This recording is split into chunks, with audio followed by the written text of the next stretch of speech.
cover story in this book actually happened. You should know more than anyone. Why is that? Because you're in this book.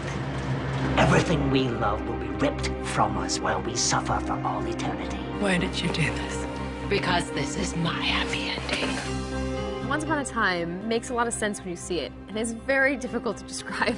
There are two worlds that are existing, and the leap that the show asks the audience to make is that there is a universe where every fairy tale character and every storybook character actually exists, is actually real, and their story is real, and that people are living there in an eternal happy ending. I now pronounce you husband and wife. The fairy tale world is our launching pad, and it's the land in which everyone is free, as opposed to this very controlled, cursed, real-life world where our characters are modern and far more fragile. The evil queen casts a curse on the Enchanted Forest, and she sends everyone in the Enchanted Forest to this town called Storybook, Maine. An evil queen sent a bunch of fairy tale characters here. Yeah, and now they're trapped. Frozen in time, stuck in Storybook, Maine. That's what you're going with? She's placed everyone there, and they're trapped in time. Time is stopped, no one can leave, and all their memories have been erased.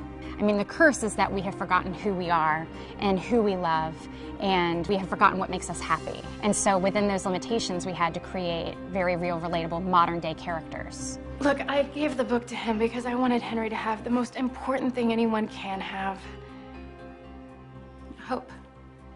I feel like the pilot really touches on some of the most classic stories, which I think is great because you immediately jump into this world feeling familiar with these people.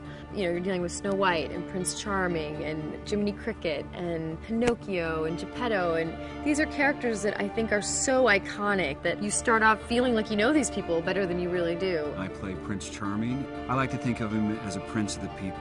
You know, he's a working class hero, he's a prince that gets his hands dirty, he has a kingdom to run, and there's someone that's threatening his family, and he's going to do whatever he can to save and protect that, and he does.